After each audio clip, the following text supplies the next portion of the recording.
the 29th of September 2009. It was my birthday. I was back at uni to start my third year. Then the phone rings. Little did I know, this call would be the start of a huge roller coaster.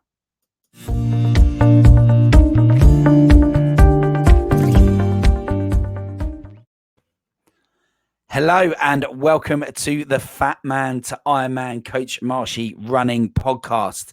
I am Neil Marsh, Coach Marshy, and I'd like to welcome you to today's episode. So I hope you are well and I hope you've had a good week. How is your running going?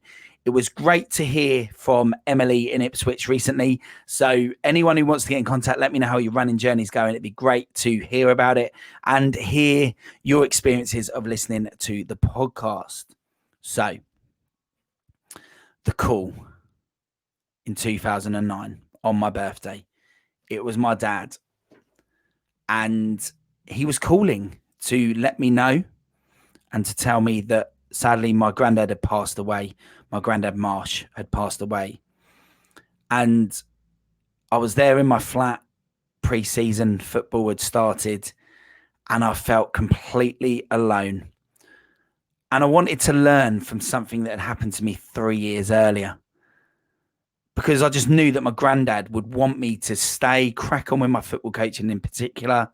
He'd want me to really take the opportunity that I was given to work in an internship at Derby County. And I knew that he would want me to push on. But let's rewind. Let's go back to 2006. So, bit of context, January 2006, and it was a Monday evening. And my phone rang. It was my dad, and he asked if I was alone, and he asked if I was able to talk. And he was calling to tell me that my nan had sadly died. And my instant reaction was that, what am I doing? I need to go home. So what did I do? I jumped on the train and I went home. Had a few days with my family and then just decided that I would return back to uni just a few days later. So I didn't drop out at that point. The process for university, and it was freshers year and all of those exciting things. Anyone who's been will know what I'm talking about. And then this had hit me. And I was in the football team. I was the fourth choice goalkeeper. So I was in the fourth team.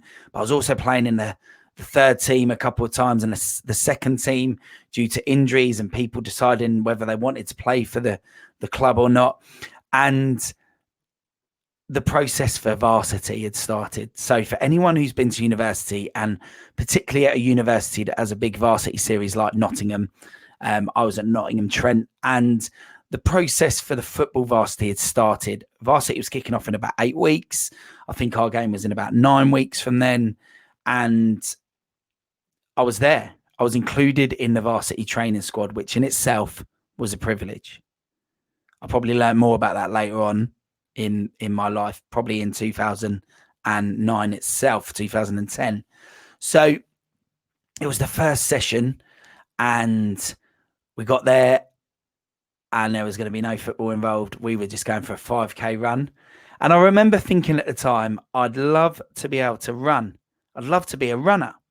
I'd been mixed up with it a little bit as a kid in terms of sort of adults around me doing London marathons and things like that. And I just thought I'd love to be a runner. How funny that that's what I thought back then. And it was only 5K. So off we went, and very quickly, like goalkeepers probably do, I got caught at the back. And I remember hearing the head coach say to Griff, one of the players and teammates, look after Marshy. So there I was trotting along, running away. And Griff just told me that I should concentrate on just running, and that he was going to do the talking, and that I didn't need to worry about talking. So it's funny that, because I've done that a few times since being a running coach. Anyway, so Griff told me that I should work really hard, and that the number 1 jersey for the varsity game was pretty much mine to lose. So there I was thinking, oh my word, I've got an opportunity here. I can play at Notts County in front of 2,000 to 4,000 people, was kind of the average gates for that. I can actually play on a football league pitch. I can be part of this. And there I was. All I had to do was work hard and turn up to training. It's that fear of success. Because actually, what happened in the end was I let the loss of my nan put me in a very low place. Started to eat. There was a takeaway pizza place on site. And the truth is that I found myself going home quite often. Pretty much most weekends I was finishing on if I didn't have a lab, like a seminar for sports science, you'd have a lab, which you only had once every 3 weeks. I'd be finished on Thursday night and I'd find myself going home, and I find myself missing the odd lecture just to go home for a weekend. Why? Because I felt like I wanted to be with my family. I felt lost. I felt like I was a little bit homesick. And that's when all the varsity training sessions were mainly happening. And if I fast forward back to 2009 quickly, commitment within sports teams at uni is so important, which is something that I was massive on when I became a coach later on.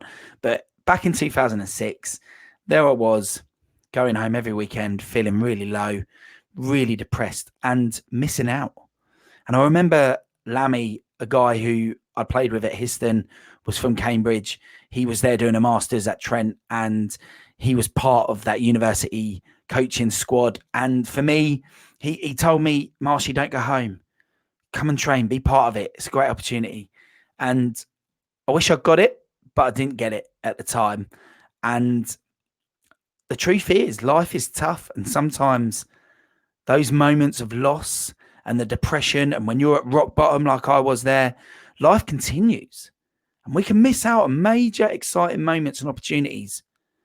And I wish I'd trained hard, and I wish I'd gone out there for my nan and played on that pitch. But I didn't.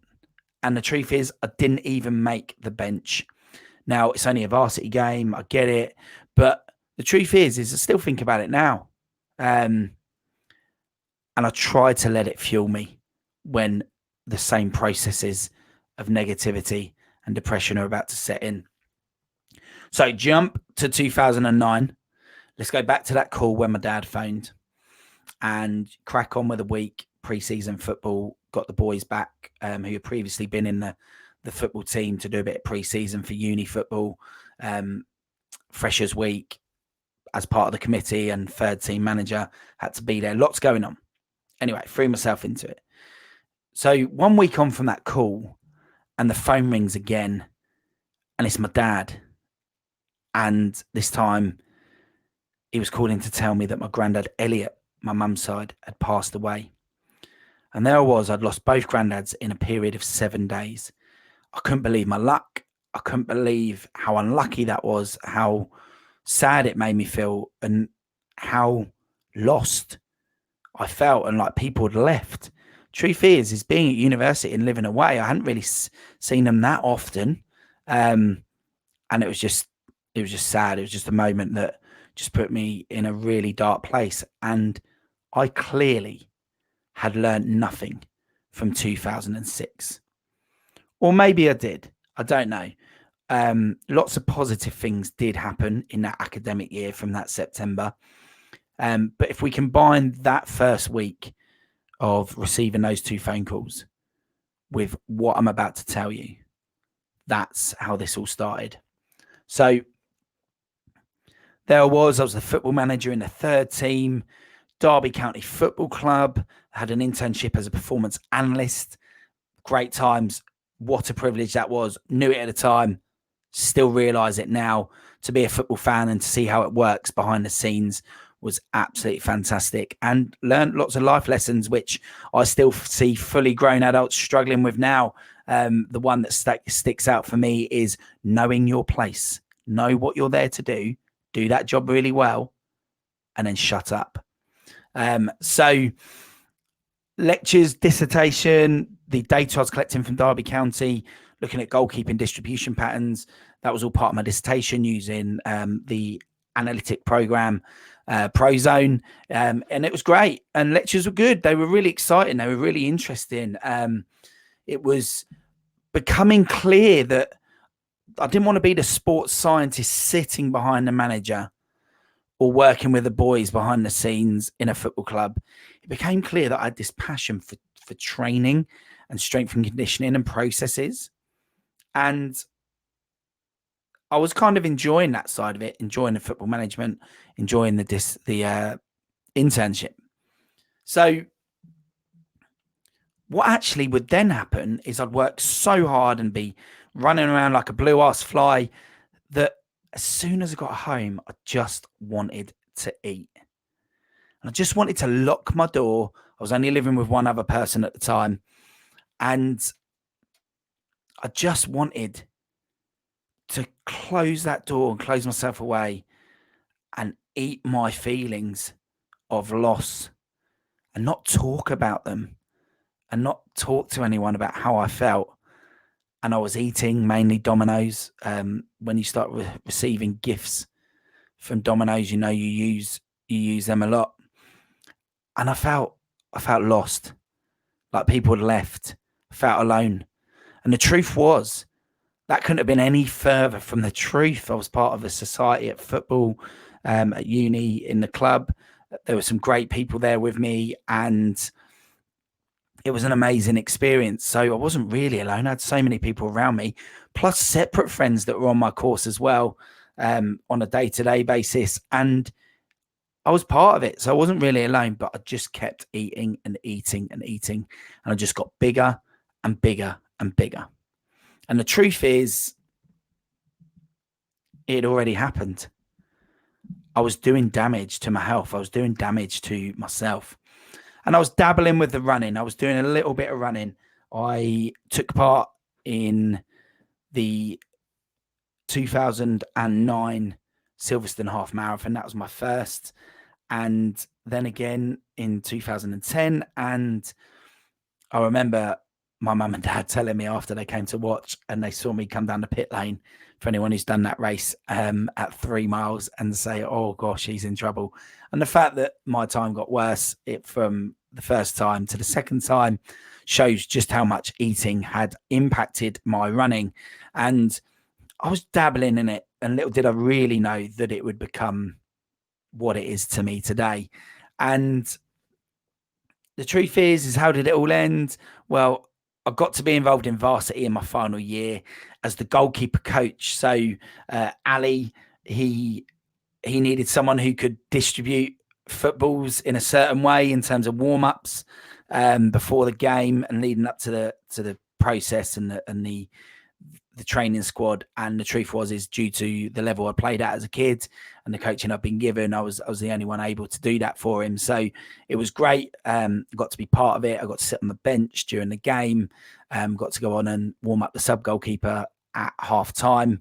And there probably is another little story in there as well, for anyone who was there in 2006 that might accidentally listen to this. They stuck the second team manager on the bench as the sub goalkeeper, and I believe that was a possibility at one point, although I didn't really know about it until afterwards, that I may have gone on the bench that day as well. So but anyway, all those stories, it's great memories really now when I look back, but I got to be involved, which was good. But then the moment that led to this, taking into account everything I've just said, the moment that led to where I am now and what I'm doing now. And there I was, it was graduation. And I mean, this is just unbelievable. I couldn't believe it then. And I did appreciate it then, and even more now, sort of a decade on. But there we were, graduating, Nottingham Trent University. And Sir David Attenborough was getting an honorary degree during my graduation ceremony. Absolutely inspirational. That saying, you could have heard a pin drop, is an understatement, a complete understatement. When he spoke, it was probably one of the best moments that I'll ever remember in my whole life. And I found myself sitting there and I just thought, I've always wanted to be a runner. I'm really, really overweight, and I've spent my third year eating a lot of stuff, a lot of crap. And I just got bigger and bigger and bigger. And this guy was top of his field, getting an honorary degree from us. And I just sat there and it all came together in that exact moment. Anyone who talks about a light bulb moment, mine is extremely clear. Not everyone has one, but mine's very clear. It was definitely this moment. I didn't want to be a hypocrite, and I wanted to make it all count for something.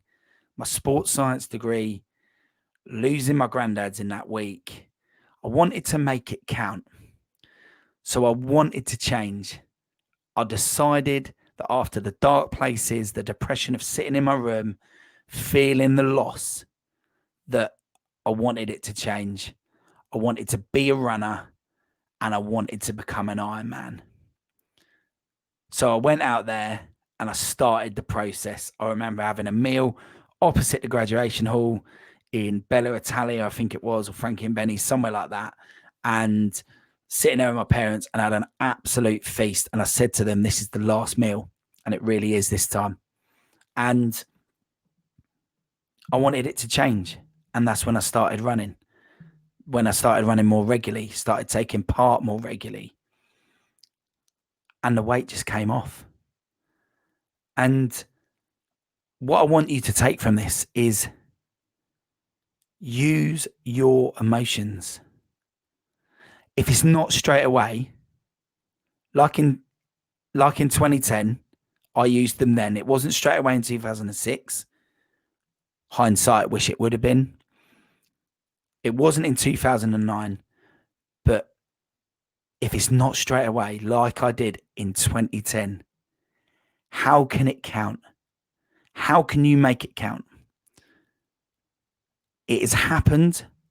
Whatever it is that has made you feel that low has happened.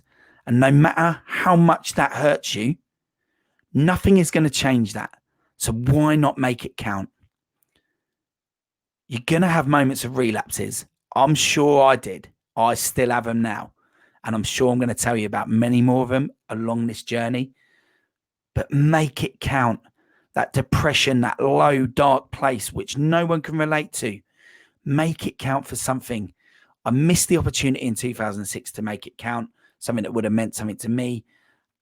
And then in 2010, when I sat there, graduation, hearing that voice, hearing that speech, thinking about my two granddads, I wanted it to count for something.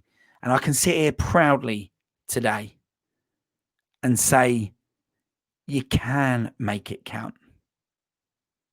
You can make it happen. From the dark place of losing people that were so important to you, I can now sit here and say, I am a proud owner of a fitness facility in Cambridge, which has a group of people that support each other just like a family. When there's bad moments, down days, they are there to talk to so that people don't have to feel like I did. And I'm the founder of an England Athletics affiliated club, High Runners, with over 100 running members, active members in our club. And it all started here in these dark days. So make it count, guys. Go out there, channel that emotion, put it into your running, put it into your sport, put it into your passion, art, whatever it is you do, and make it count for something.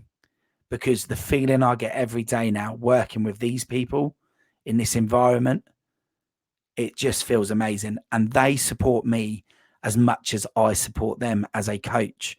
So do get out there and make it happen. So if you enjoyed this podcast and you think it's something that you might want to listen to more regularly, feel free to tune into the past episodes, but also head over to the YouTube channel to hear more about my story, more about strength and conditioning for runners, and learn more about what it is you need to do to improve your running. So also feel free to share with anyone else that you think might enjoy it, anyone who's struggling, particularly maybe with depression at the moment, anyone who is into running that might need a little bit of a kick up the backside. Sometimes hearing others' approach and story can help. So please feel free to share it. So I hope you enjoyed yourself, and I hope we can meet back here next week again to discuss more on the Fat Man to Ironman Coach Marshy running podcast.